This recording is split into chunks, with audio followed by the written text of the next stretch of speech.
அதிமுகவில் இரண்டு அணிகளையும் இணைக்கும் நடவடிக்கைகளை தீவிரமடைந்து வருகின்றன.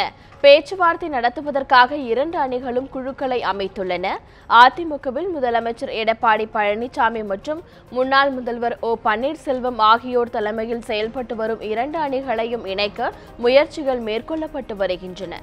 இந்த நிலையில் சென்னை ராயப்பேட்டையில் உள்ள அதிமுக தலைமை அலுவலகத்தில் முதலமைச்சர் எடப்பாடி பழனிசாமி தலைமையில் அமைச்சர்கள் மற்றும் முக்கிய நிர்வாகிகள் ஆலோசனை கூட்டம் நடைபெற்றது.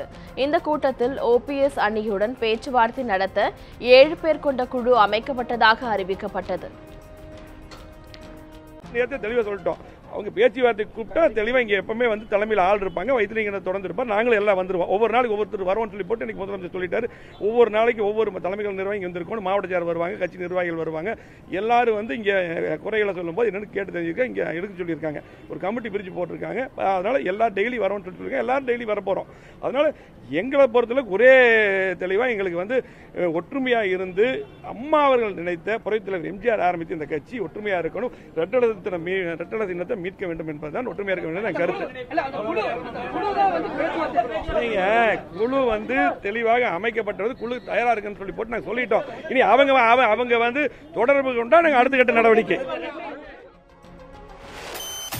இந்த நிலையில் சென்னை கிரீன்வே சாலையில் உள்ள ஓ பன்னீர்செல்வம் இல்லத்தில் நடைபெற்ற ஆலோசனை கூட்டத்தில் எடப்பாடி பழனிசாமி அணியுடன் பேச்சு நடத்த முன்னாள் அமைச்சர் KP முனுசாமி தலைமையில் குழு அமைக்கப்பட்டதாக அறிவிக்கப்பட்டது.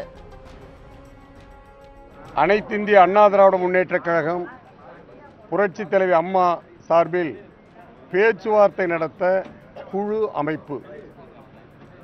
கழக அவைத்தலைவர் திரு இ மதுசூதனன் அவர்கள் மற்றும் கழக பொருளாளர் முன்னாள் முதலமைச்சர் திரு ஓ பன்னீர்செல்வம் அவர்கள் ஒப்புதலோடு பேச்சுவார்த்தை நடத்துவதற்கு முன்னாள் அமைச்சர் திரு KP முனுசாமி அவர்களின் தலைமையில் 7 பேர் கொண்ட குழு அமைக்கப்பட்டுள்ளது. குழுவில் இடம்பெற்றுள்ளவர்கள் திரு KP முனுசாமி அவர்கள் முன்னாள் அமைச்சர், திரு C பொன்னையன் அவர்கள் முன்னாள் அமைச்சர், திரு நத்தம் இரா விஸ்வநாதன் அவர்கள் முன்னாள் அமைச்சர், டாக்டர் V மைத்ரேயன் MP அவர்கள், திரு JCT பிரபாகர் அவர்கள் முன்னாள் சட்டமன்ற உறுப்பினர், திரு மாஃபா க பாண்டியராஜன் MLA அவர்கள் முன்னாள் அமைச்சர் 7, திரு PH மனோஜ் பாண்டியன் அவர்கள் முன்னாள் நாடாளுமன்ற உறுப்பினர். இது தலைமை கழகத்தினுடைய அறிவிப்பு. கழக அவைத்தலைவர் திரு இ மதுசூதனன் அவர்கள் ஒப்புதலோடும் கழக பொருளாளர் முன்னாள் முதலமைச்சர் திரு ஓ பன்னீர்செல்வம் அவர்கள் ஒப்புதலோடும் இது வெளியிடப்படுகிறது. தொடர்ந்து முன்னாள் முதலமைச்சர் ஓ பன்னீர்செல்வம் செய்தியாளர்களை சந்தித்தார். அப்போது அவர் பேச்சுவார்த்தைக்கு முன் என்னென்ன பேச வேண்டும் என்பது குறித்து முனுசாமி தலைமையிலான குழுவினர் ஆலோசிப்பார்கள் என்றார். அதற்கு முன்பு நிபந்தனைகளை பேசுவது சரியாக இருக்காது என்றும் விரைவில் நல்லது நடக்கும் என்றும் அவர் தெரிவித்தார். பேச்சுவார்த்தை நடைபெறுவதற்கு உரிய குழு 7 பேர் கொண்ட குழு அமைக்கப்பட்டிருக்கிறது. அந்த குழுவின் தலைவராக முன்னாள் அமைச்சர் மரியாதைக்குரிய அருமையான KP முனுசாமி அவர்கள் தலைவராக இருந்து உரிய பேச்சுவார்த்தைகளை விரைவில் நடத்துவார். பேச்சுவார்த்தை குழு அமைக்கப்பட்டிருக்கிறது. அதற்கு முன்பாக அந்த குழுவில் என்னென்ன பேச வேண்டுமோ பேசுவார்கள். அதற்கு முன்னால் நிபந்தனைகளை பேசுவது சரியாக இருக்காது என்று தெரிவித்துக் கொள்கிறோம். விரைவில் நடக்கும், நல்லது நடக்கும். திருச்சியில் அமைச்சர் வெல்லமண்டி நடராஜன் பதவி விலக வலியுறுத்தி TTV தினகரன் ஆதரவாளர்கள் முற்றுகையிட்ட போது 2 தரப்பினருக்கும் இடையே மோதல் ஏற்பட்டது. திருச்சி மலைக்கோட்டை தாயுமானவர் கோவிலில் புதியதாக அமைக்கப்பட்ட 1 கோடி ரூபாய் மதிப்பிலான மின் கோபுரம் மற்றும் தொலைநோக்கி திறப்பு விழா நடைபெற்றது. இந்த நிகழ்ச்சியில் அமைச்சர்கள் வெல்லமண்டி நடராஜன், வளர்மதி உள்ளிட்டோர் கலந்து கொண்டனர். பின்னர் விழா முடிந்து வெளியில் வந்த அமைச்சர் வெல்லமண்டி நடராஜனிடம் TTV தினகரன் ஆதரவாளர்கள் மனு ஒன்றை அளித்தனர். அதில் மாநகர மாவட்ட செயலாளர் பதவி மற்றும் அமைச்சர் பதவியிலிருந்து தாமாகவே வெல்லமண்டி நடராஜன் ஒதுக்க வேண்டும் என்று வலியுறுத்தியிருந்தனர். அப்போது அமைச்சரின் ஆதரவாளர்கள் எதிர்த்தரப்பினரை தாக்க முயன்றதால் 2 தரப்பிற்கும் இடையே கடும் தள்ளுமுள்ளு ஏற்பட்டது. மேலும் தினகரன் ஆதரவாளர்கள் தாக்கப்பட்டதால் அவர்கள் ஓட்டம் பிடித்தனர். அதிமுகவின் 2 அணிகளும் இணைந்து செயல்படுவதே தமது விருப்பம் என வைகை அணையில் நடந்த நிகழ்ச்சியில் மாநில கூட்டுறவுத்துறை அமைச்சர் செல்லூர் ராஜு தெரிவித்துள்ளார். தேனி மாவட்டம் ஆண்டிப்பட்டி அருகே உள்ள வைகை அணை நீர்த்தேக்கத்தில் நீர் ஆவியாவதை தடுக்கும் நோக்கத்தில் 10 லட்சம் மதிப்பில் தெர்மாகோல் அட்டைகளை மிதிக்கவிடும் பணிகள் தொடங்கப்பட்டுள்ளன. இதனால் அமைச்சர் செல்லூர் ராஜு தொடங்கி வைத்தார். பின்னர் செய்தியாளர்களிடம் பேசிய அவர், அதிமுகவின் 2 அணிகளும் இணைந்து செயல்படுவதே தமது விருப்பம் எனவும் அவர் தெரிவித்தார்.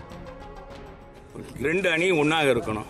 2 அணியும் ஒன்றாக, 2 அணியும் கூட கிடையாது. எங்கள்கிட்ட பிரிஞ்சு போயிருக்காங்க.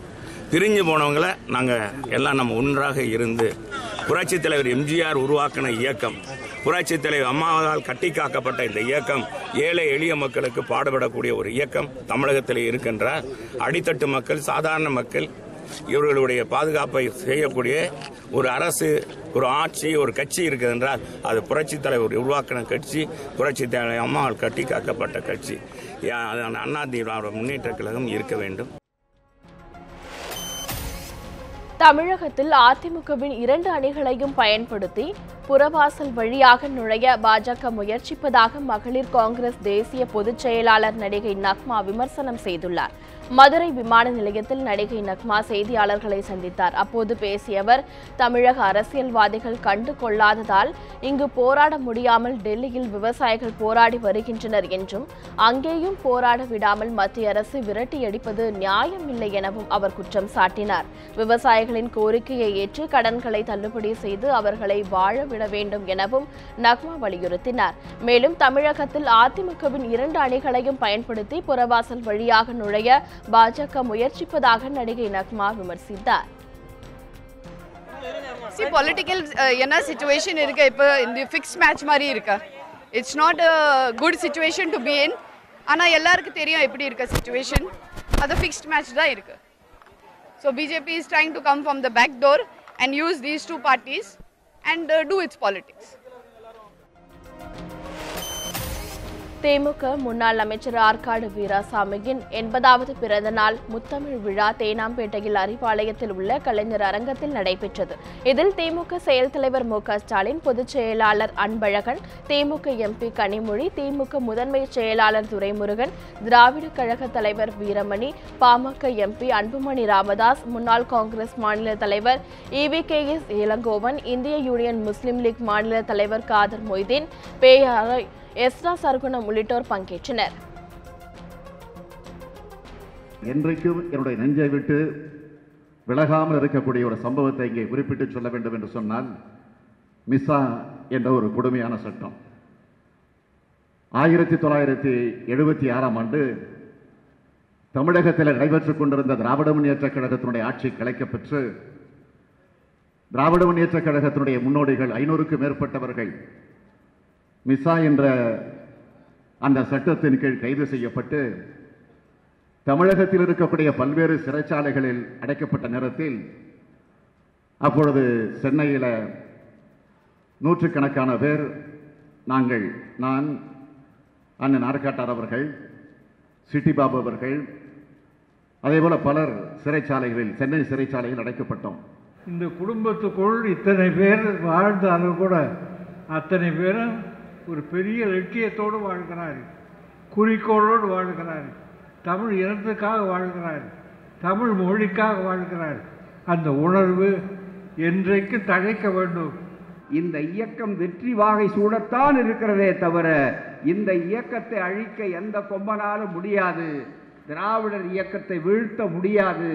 திராவிடர் இயக்கம் ஆயிரங்காலத்து பயிர் என்பதைத்தான் இந்த விழா நிரூபித்துக் கொண்டிருக்கிறது. இன்று தமிழகம் ஒரு இருளிலே மூழ்கிக் கொண்டிருக்கக்கூடிய காலம். இங்கே பேசியவர்கள் எல்லாம் குறிப்பிட்டு சொன்னதை போல ஒரு தொலைக்காட்சி தொடர், டிவி சீரியல் மாதிரி இருக்கு இன்னைக்கு தமிழ்நாட்டை பார்த்தா. ஒரு நாள் எழுத்த வீட்டுக்கும் பக்கத்து வீட்டுக்கும் சண்டை, அடுத்த நாள் வீட்டுக்குள்ளேயே சண்டை, அதுக்கு அடுத்த நாள் அடுத்த வாரம் கொஞ்ச நாள் விட்டுட்டு பார்த்தீங்கன்னா முதல்ல சண்டை போட்டவங்களும் 2வது சண்டை போட்டவங்களும் ஒன்னா நிற்கிறாங்க. யாருக்காக இவர்கள் சண்டை போட்டுக் கொண்டார்களோ அவர்களை வேணாங்கிறாங்க. இப்படி ஒரு 3ஆம் தர தொலைக்காட்சி தொடரை விட மோசமாக இன்று தமிழகத்தின் அரசியல் சூழல் நடைபெற்றுக் கொண்டு கொண்டிருக்கக்கூடிய இந்த நேரத்திலே இவரை போன்ற தலைவர்களின் வழிநடத்தல் நமக்கு தேவை. திமுகவின் இரும்பு மனிதன் என்று கூட சொல்லலாம் அவரை. இந்தியாவின் இரும்பு மனிதன் சர்தார் வல்லபாய் பட்டேல். தோற்றமும் அப்படித்தான் இருக்கிறது அவருக்கு. அந்த வகையிலே அவர் பல்லாண்டு வாழ வேண்டும். இன்றைக்கு எப்படியோ யாரோ சவால் விடுகின்றார்கள், திராவிட இயக்கங்களை ஒழித்து விடுவோம் என்று. நீ என்ன சொல்கின்றாய் என்று சில பேர் கேட்பார்கள். திராவிட இயக்கங்களை ஒழித்து விட வேண்டும் என்பதில் எனக்கு உடன்பாடு கிடையாது. தமிழன் தமிழனாக இருக்க வேண்டும் என்று சொன்னால் திராவிட இயக்கமும் இருக்க வேண்டும். தமிழர்கள் இந்தியர்களாக இருக்க வேண்டும் என்று சொன்னால் தேசிய இயக்கமும் இருக்க வேண்டும். ஆகவே ஒருவர் இல்லை என்றால் ஒழித்து விடலாம் என்று சொன்னால் அதெல்லாம் இந்த காலத்தில் நடைபெறாது. தாழ்ந்த தமிழகமே என அண்ணா சொன்ன காலம் தற்போதைய தமிழகம்தான் என திமுக மாநிலங்களவை உறுப்பினர் திருச்சி சிவா விமர்சனம் செய்துள்ளார். நெல்லையில் சமத்துவ கல்வி கூட்டமைப்பு சார்பில் மத்திய அரசின் நீட் நுழைவுத் தேர்வை ரத்து செய்ய கோரி கண்டன ஆர்ப்பாட்டம் நடைபெற்றது. இதில் பங்கேற்ற பின்னர் திருச்சி சிவா செய்தியாளர்களிடம் பேசினார். அப்போது நீட் தேர்வை ரத்து செய்ய சட்டப்பேரவையில் அனைத்து கட்சிகளின் ஆதரவோடு அவசர சட்டம் நிறைவேற்றப்பட்டதை சுட்டிக்காட்டிய அவர், இதற்காக மத்திய அரசை வலியுறுத்தும் அடுத்த கட்ட நடவடிக்கைகளை எடுக்க மாநில அரசு தவறிவிட்டதாக குற்றம் சாட்டினார். டெல்லியில் போராடி வரும் விவசாயிகள் நலன்கள் உள்ளிட்ட பல்வேறு பிரச்சினைகளில் தமிழக அரசு செயலற்ற அரசாக இருப்பதாகவும் திருச்சி சிவா புகார் தெரிவித்தார். இவற்றை எல்லாம் பார்க்கும்போது தாழ்ந்த தமிழகமே என அண்ணா சொன்ன காலம் இந்த காலம்தான் என்றும் திருச்சி சிவா எம்பி தமிழக அரசு நிலைப்பாட்டை விமர்சித்தார். மாநில அரசு நிறைய செய்திருக்க வேண்டும், மத்திய அரசோடு பேசியிருக்க வேண்டும், வாதாடி இருக்க வேண்டும். மொத்தமாக சொல்ல வேண்டும் என்றால் தளபதி சென்று அந்த விவசாயிகளை இதற்காகவே சென்று சந்தித்து விட்டு வந்தார். தமிழ்நாட்டின் முதலமைச்சர் அங்கு செல்லவில்லை. காரணம், அவர்களுக்கு விவசாயிகளாவது மாணவர்களாவது மக்களாவது எதுவும் இல்லை, நாற்காலி மட்டுமே. தாழ்ந்த தமிழகமே என்று அண்ணா சொன்ன காலம் இந்த காலம்தான். தமிழகம் வறட்சியால் பாதிக்கப்பட்டுள்ள நிலையில் நியாய விலைக் கடையில் வழங்க வேண்டிய அனைத்து பொருட்களையும் பொதுமக்களுக்கு முறையாக வழங்க வேண்டும் என்று மார்க்சிஸ்ட் கம்யூனிஸ்ட் மாநில செயலர் ஜி ராமகிருஷ்ணன் வலியுறுத்தியுள்ளார். காஞ்சிபுரம் மாவட்டம் சிங்கப்பெருமாள் கோவிலில் மார்க்சிஸ்ட் கம்யூனிஸ்ட் கட்சியின் 2 நாள் கருத்தரங்கம் நடைபெற்றது. இந்த கருத்தரங்கத்தில் ஜி ராமகிருஷ்ணன், ஓய்வு பெற்ற நீதிபதி ஹரி பரந்தாமன் உள்ளிட்டோர் பங்கேற்றனர். பின்னர் செய்தியாளர்களிடம் பேசிய ஜி ராமகிருஷ்ணன், டெல்லியில் போராடும் விவசாயிகளை கடந்த 40 நாட்களாக மத்திய அரசு கண்டு கொள்ளாதது வன்மையாக கண்டிக்கத்தக்கது என தெரிவித்தார். தமிழகத்தில் வறட்சி பாதிப்புகளால் விவசாயிகள் தற்கொலை செய்து கொண்டதாலும் அதிர்ச்சியில் பலர் உயிரிழந்துள்ளதாகவும் பாதிக்கப்பட்டவர்களின் குடும்பத்தினருக்கு முறையான நிவாரணம் வழங்க வேண்டும் எனவும் ஜி ராமகிருஷ்ணன் வலியுறுத்தினார். திருட்டு விசிடி தயாரிக்கும் நபர்களை தியேட்டர் நிர்வாகத்திடம் பிடித்துக் கொடுத்து எஃப்ஐஆர் பதிவு செய்தால் சம்பந்தப்பட்டவருக்கு 1 லட்சம் ரூபாய் பரிசு வழங்கப்படும் என தமிழ் திரைப்பட தயாரிப்பாளர் சங்க தலைவர் விஷால் தெரிவித்துள்ளார். சென்னை தீநகர் வாணிமஹாலில் விளையாட்டு ஆரம்பம் திரைப்படத்தின் இசை வெளியீட்டு விழாவில் விஷால் சிறப்பு விருந்தினராக கலந்து கொண்டார். அப்போது செய்தியாளர்களுக்கு பேட்டியளித்த அவர், கடந்த 9 வருடங்களுக்கு முன்பு நடந்த ஒரு விஷயத்திற்காக தற்போது நடிகர் சத்யராஜ் வருத்தம் தெரிவித்தது வேதனை அளிப்பதாக தெரிவித்தார். மேலும் திரைப்படம் என்பது வேறு, அரசியல் என்பது வேறு என்றும் இதை கருத்தில் கொண்டு பாகுபலி 2ஆம் பாகம் படத்தை கன்னடத்தில் வெளியிட வேண்டும் எனவும் விஷால் கேட்டுக்கொண்டார். A lot of introspection is going on. முக்கியமாக வந்து இதான் இப்போ ஒரு விஷயம் முடிவு பண்ணோம். யாராவது தியேட்டரில் வந்து அவங்க கேம் கார்டர் வச்சோ இல்லை மொபைல் ஃபோன் வச்சு அவங்க படம் எடுக்கிறது யாராவது பார்த்து அதை கண்டுபிடிச்சி தியேட்டர் ஸ்டாஃப் கிட்ட ஒப்படைச்சு அது ஒரு முறையாக ஒரு எஃப்ஐஆர் ஃபைல் பண்ணாங்கன்னா டெஃபினட்டாக அவங்களுக்கு 1 லட்சம் ரூபாய் தயாரிப்பாளர் சங்கம் மூலிமா கொடுக்கப்படும். வருத்தம் தெரிவிச்சிட்டதோட அதை ஏற்றுக்கொண்டு அவருடைய படத்தில் எந்த பிரச்சனையும் வராமல் அந்த பாகுபலி படம் வெளியிடுறதுக்கு கன்னட அமைப்புகள் அந்த அரசு ஒத்துழைக்கும்.